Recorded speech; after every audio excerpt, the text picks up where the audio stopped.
What's up, peeps? Following the top stock picks, another stock on the list was Carib Cement. So we're going to talk about how it makes money, and we're going to go into its financials. We're doing these two things back in one. So I talk about the company and the financials in one go. So if you're interested, stick around. Don't forget to like, share, comment, subscribe, tell a friend. With that said, let's begin. Alright, so Carib Cement Limited was founded in 1952. And its primary activity is the manufacturing and the sale of Plus Virtua HE Portland cement. Its main plant is situated at Rockford in Kingston. That is like when you're downtown heading towards airport, Norman Washington Airport. And they have two additional quarries, one in St. Andrew and another one in St. Thomas. All the materials used in the creation of Portland cement is 100% indigenous, meaning they get everything from Jamaica. And as it relates to the structure, it is Cimex, then Trinidad Cement Company Limited, and then Carib Cement. And then under Carib Cement, as the only subsidiary, is the Rockford Mineral Bath. And honestly, Carib Cement really just coming back in the good graces of investors because two things happened in 2022 or 2021, the last part 2021, but two things happened in 2022 that kind of had shareholders antsy. So yeah, before that, we're going to talk about how cement is actually made, and then we can go to the actual issue. So Carib Cement uses dual process, which uses both wet and dry technology to create their cement. They use predominantly limestone and clay, which are all mined locally. So the process of creating the cement would be they would have extracted the raw material out of the ground, and wherever they extract the raw material is about 10 to 12 miles from the actual plant. So it's not really any drastic um, distance to travel. Then once they extract the raw material, they crush it and grind it up into like fine powder. Then they have a process called calcination.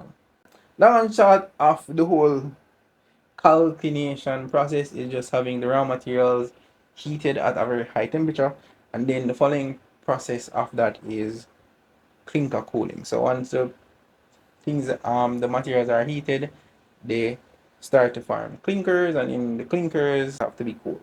So that is 1, 2, 3 process. And then I guess the other aspect of it is really storage and baggage of the product. Granted, evidently there is other um ingredients in it, but we're just talking about the predominant ones. And then now Carib Cement distributes these products in both wet and dry format. Dry format would be like the bag cement, and the wet format is like having pre-mixed concrete. So there is that. So all the products, so the product and service, you can call it that, is one they create, well, they manufacture and sell cement and other like cement related products, as well as they package material and create pre-mixed concrete on I guess on a customer to customer basis. And geographically, they dominate locally. They're also in the Caribbean countries, and also they're distributing to North America. Alright, so as I was mentioning earlier about the hierarchy of how Cimex and Carib Cement was related, I guess a more detailed breakdown would be, first of all, Cimex. The actual word is Cimex, SAB, de CV. So I'm shorting in for Cimex. And then Cimex is also listed on the Mexican Stock Exchange. So you can also like actively look on that parent company. However, as relates to Cimex ended up buying out majority share in Trinidad Cement Company Limited, which owned majority share of Carib Cement. So by default, Cimex ended up owning the parent company of Carib Cement. So that's how that hierarchy came about. So now on to the issue, or at least I was actually like, actively experiencing the time. Not that I invested, but I know personally that did. So here's what actually happened. So back in 2021, about November-ish, Carib Cement stock price fell almost to about 50%. Why? And when I say 50%, this means Carib Cement was trading at prices at $110, $115 back then. But what ended up happening, this was the thing. Carib Cement was in a really, I guess, when you read the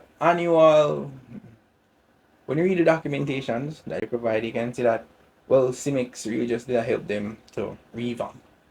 And it was taking a while. For lack of a better word, it was taking a while. And it was this big expensive stock that's supposed to be a stable stock. You were seeing growth marginally, but there wasn't any dividend being paid. And when I say dividends were not being paid, I mean dividends were not being paid for years. So what ended up actually making the stock price down was the fact that Cimex decided that they wanted 4% of revenue, not net profit, revenue. They wanted 4% of net revenue. They ended up settling at 2 because investors was backlashing and whatever, stock price they fall, they were selling it. And then on top of that, they wanted to also, well, Carib Cement also announced that hey, they're going to be increasing cost of cement or it. So um stock price did fall. But you don't want, like, why would you want 2% off revenue? Wait till the company complete all them things first, then you take the money. But parents companies what parents company want to. So essentially when they say they're taking the 2% off the revenue, they're taking right off of the top.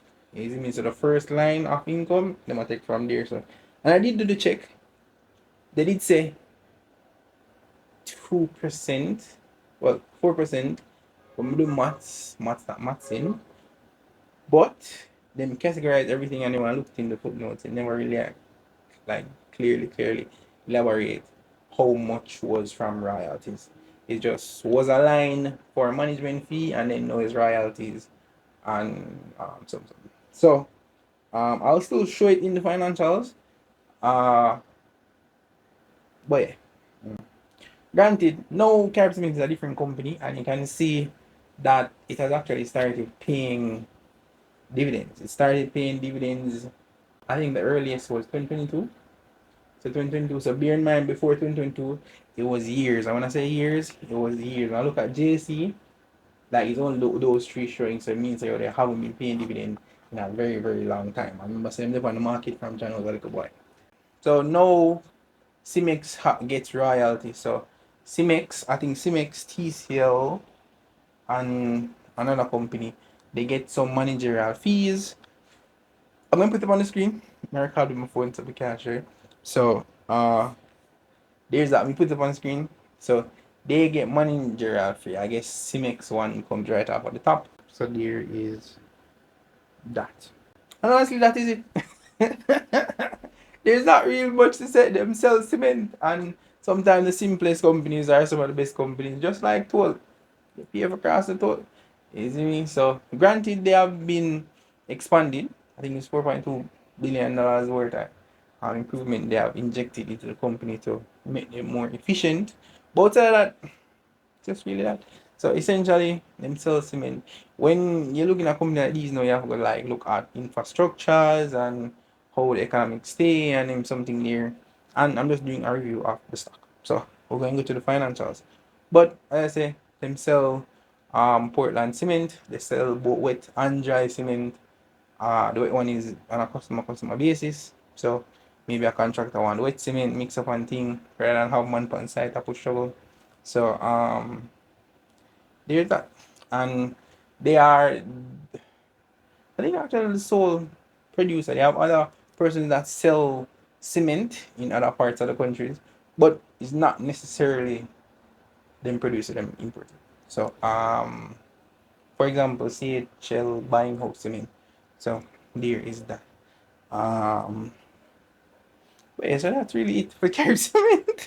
There's literally, like, honestly, there's literally not much to say about it. Them sell cement and that's pretty much it. We're going to the financial. So we'll talk about the financial, of course, the dividends, the shareholders, the price move. I guess some other stuff. I guess. So yeah, we're jumping to the financials right now. I love peeps. So before we actually go into my normal financial, we're going to be taking a look at a few things. One for them shareholder, but also want to look at the prices. So first we'll go to the shareholder. As you can see, the shareholders right off the top, as you can see, TCL, they own 65%. Trinidad Cement Company is just a different name altogether. So basically TCL, Cimex, them three per share basically own 65 and 8, 72-ish, almost 75% of the shares are Carib Cement. So they're majority shareholders. So that's why basically them can do whatever they want in the grand scheme of things. As it relates to now the stock price, normally I do like a price view of everything. As you can see, this is from 2008, and you can see the stock price being just going, it's on an upward trajectory, if we're being honest. But as I was saying, in 2022, like in a January party, it dipped significantly and it went all the way, even in 2024, around them time here, 2023, give or take, it still was at like $50. And you can say, because well, people just did kind of eat what the Jamaican word, wash them hand from the company now way, until them start notice, hey, the company start pay out dividend, and it again some traction. So as you can see, start pay out dividend and thing here. So in 2023 it was 2.28, and then in 2024 it was 2.37.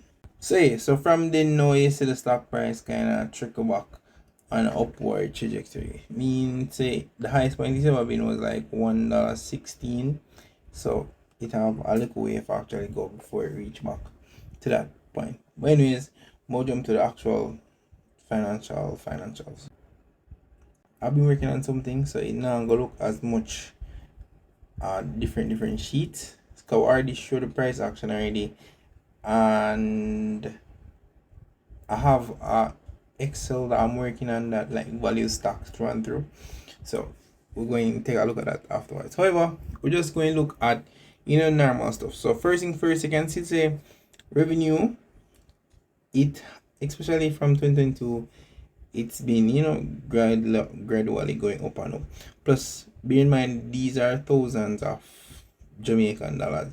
So when you see 27 million, that's more like $27 billion. So thousands of Jamaican dollars. But kind of cut it down, kind of take out some of the zeros then. So you can see 1% growth in revenue, 0% the year before, and so on and so forth. I look on the net profit, you can see so really it's still not drastically change, them gradually getting better and better, the efficiencies incremental increasing, but outside of that it's been just doing its thing. And that's from like 2020, 2021, 2022, been just a do it thing. But yeah, and as I was mentioning earlier again, them actually finally start pay dividends. So as you can see, them actually start pay dividend. Before that, them never they really pay any dividend. So now them actually start pay dividend, and that is good. As relates to the DuPont analysis, as I was saying, that them like debt per se been falling, so them leverage right here, so been actually a fall, which is good. Return on asset though has been falling, but it's not because they're not making more, it's more after the fact say, oh, because their assets are increasing, as I say over here. So spread assets them increasing, so it going seem like it actually falling off.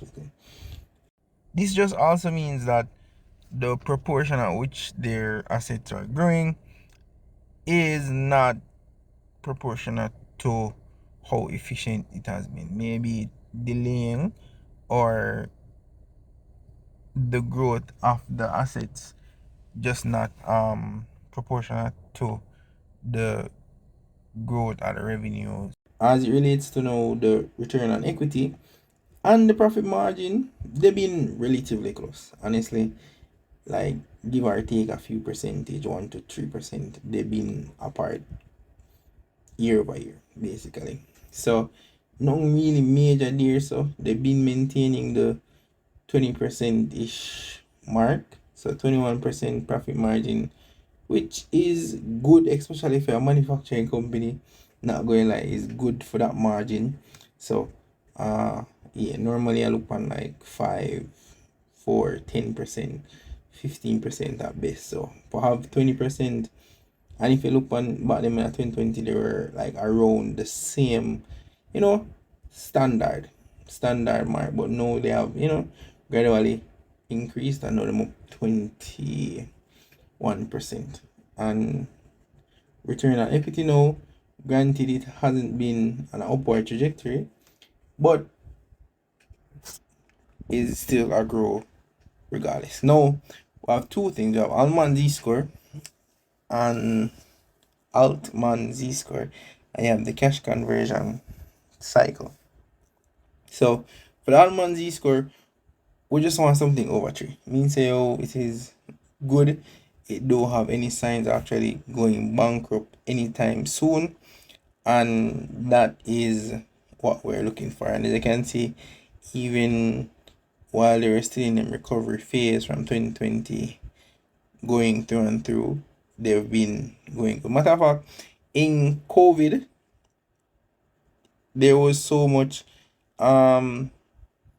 construction, this actually increased for them. So even in COVID, when everything else was stressing out, they've been doing them thing. So as I say, we just want it above 3, and it is the most recent one would be 5.44. So we're good. And cash conversion cycle, really, DIO means days to sell inventory. How much days it take for sell inventory? DSO means days when them collect back the money from the customer, and DPO is when them pay it out. And I have a little notation on the side here, so we can see as well. But basically, the days to sell inventory, they can see is like they've been getting efficient, or they've been getting better at selling it, or people probably want it, so them are going like easy for actually sell it and them some there. But then because the money them get what the money like in a day or so on average, give or take. And you know the days and them pay them supplier and them some there is about 13 days, give or take. So them cash conversion cycle is approximately 76 days, which means basically the cycle between when them create them product, then sell it, then get back them money and pay suppliers, they normally do that about 5 times, basically, because the 21%. So them do this thing probably about 5 times for the year. So there is that. So this is really something that is in my course. So basically, it's just a way how to analyze stocks, and basically weighted average. My course, I'll put it here. So just investing for beginners. I've been creating something to help people value stocks. So you can even get like as a dividend investor. This helps because you have discounted dividend discounting model, dividend yield target, stable stock, growth stock, etc., etc. But what we're using right now is the ratios. So for this, the ratios, we're just putting all of the all over here. So putting the line items, and then we get all the ratios them automatically generated over here. So as you can see, the gross profit margin would be 41%, checking. And then now when you check the net profit, as I said, we just did I showed this a while ago. So you know it's in a 20-ish region, 21. Current ratio, 6.65, uh which is good. Which is good. That means about 6 times assets than liabilities. Debt to equity, we always want it as low as possible. Like actually the video never actually recorded as it relates to the ratios. So basically it cut off at, I think, debt to equity. So alright, so debt to equity, we always want it as low as possible. The lower the better. I mean, so you wouldn't really uh struggle via using data or leverage, and you can see under the point analysis it actually a fall, so that is good. Return on equity, has been like essentially the same kind of plateau. Return on asset, and I was mentioning that them increase them assets, so more than likely it probably just not cycling it, or start to the actual return. So there is that. So for them 2 year, it are gonna be that. But hopefully going forward it actually can come back up into the 18 range, and we can work from it. The PE ratio, as I explained earlier, is that I'm using year in and not current, so it's a little bit over. As you can see, this is 12.16, but the current P would be about 1.88, which far out, but and then PB, the closer to 1 the better, honestly. Closer to 1 the better. The closer to 1 the PE bit also the better. So but it's been growing, so kind of understand these two. Dividend payout ratio is about 30%. Seen from them start pay, so them pay 22%, then them start pay 28%, and now 29% off net profit. Remember, payout ratio is after net profit. The amount or yield per se you get from the dividend if you're an investor in a 20 2453. So year 3, you get this will be 2022, so you get about 2.4%. In a 23-4 you get 3.8%, and the most recent one will be about 3.03%, which I mean incrementally growing, seeing that the actual stock price increase. Stock performance, you can see it, them 2 areas system actually decline, and this I did like them since the announcement and so on. So there is that, and it go back a little bit and it go. So there is that inventory turnover, as I was mentioning, about 4 times per year them can do based on them cash conversion cycle, and all them are essentially same thing for cash conversion cycle, right?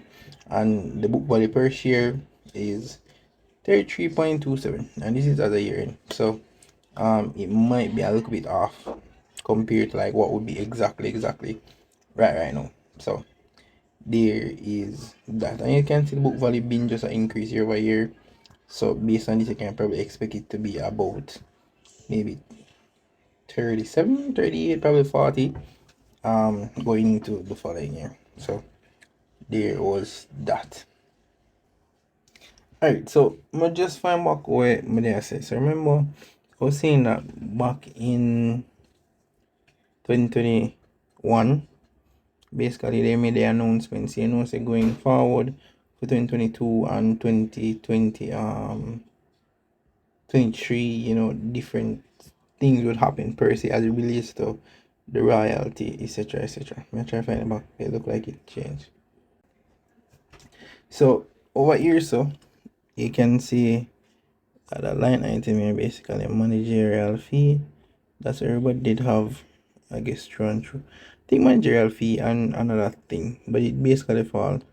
So you can see, say they were getting CMEX, they get 199 mil, 153 mil in a 2020, 199 in a 2021, Same thing for Trinidad Company 194, 155, and the other one them get something else basically. So them not necessarily I get them not necessarily them like what subvention. That's how the Caribbean Cement Limited I get.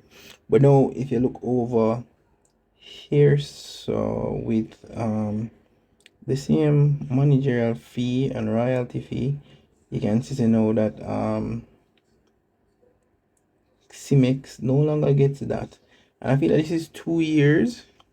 So this will be the following year, which basically, if you add all the math, it's basically double whatever they get before and 2023. Basically, everybody else still getting them managerial fee, but no CIMEX no longer gets that. So them just put everything together as managerial fee and royalties. So there is that. As I say, I could do much with the information here because even the much I could do would have been pointless in the grand scheme of things. It would make no sense. So there would be too much assumption, and this is footnotes. And if we can't distinguish whether or not how much what is, then you know. But I just thought that would be cool to show you guys the difference in how much they might get. No, as it relates to the relative valuation, all them company in the whole manufacturing and distribution sector. So Ace Brand, Berger, Carib Cement, Jamaica Broilers, Lasco Salada, Separado Cinco. Grace are there, but Grace really fall under conglomerate now. As you can take a look on it, the PE, Carib Cement 11.88. Industry average is 11.86, which is not bad. Book value per share 32.16, PB 2.65, and trailing EPS 7.17.